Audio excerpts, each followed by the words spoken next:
ব্যবসায়িকভাবে অত্যন্ত গুরুত্বপূর্ণ জনপদ টেকেরহাট। প্রশাসনিকভাবে থানা বা জেলা না হলেও আশেপাশের একাধিক উপজেলার বাণিজ্যিক লেনদেন, পাইকারি, খুচরা, ক্রয় বিক্রয় এবং ধর্মীয় উৎসব কেন্দ্রিক কেনাকাটার প্রধান কেন্দ্র হিসাবে এর গুরুত্ব অপরিসীম।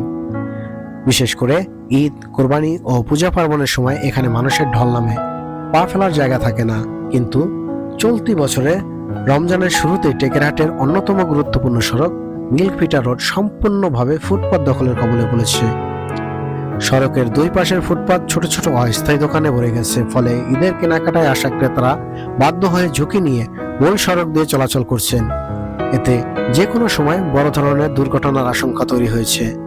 স্থানীয়দের অভিযোগ, এর আগেও রাজৈর উপজেলা প্রশাসনের পক্ষ থেকে অভিযান চালিয়ে ফুটপাত দখলমুক্ত করা হয়েছিল, তবে সড়ক সংলগ্ন কিছু স্থায়ী দোকান মালিক ফুটপাতের জায়গা ভাড়া দেওয়ায় অভিযোগ পুনরায় এসব অস্থায়ী দোকান বসানোর সুযোগ সৃষ্টি করেছেন।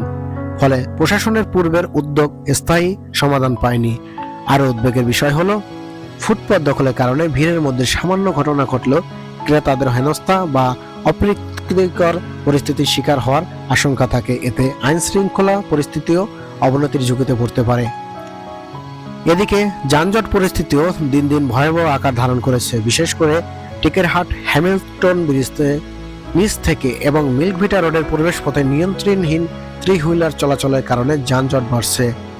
এখনই কার্যকর ব্যবস্থা না নিলে রমজানের মাঝামাঝি ও ঈদের আগে পরিস্থিতি নিয়ন্ত্রণের বাইরে চলে যেতে পারে। ঢাকা ও দেশের বিভিন্ন স্থান থেকে প্রবাসী ও কর্মজীবী মানুষ ঈদ উপলক্ষে এলাকায় ফিরতে শুরু করলে টেকেরহাটের মানুষের চাপ কয়েক গুণ বেড়ে যাবে, এমন আশঙ্কা করেছেন সচেতন মহল।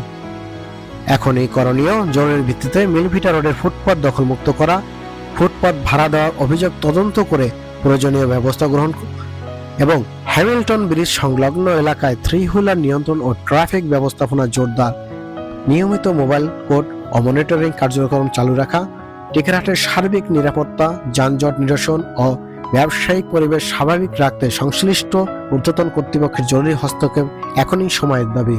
তা না হলে এর বিপরীতে ঘটে যেতে পারে বড় ধরনের দুর্ঘটনা।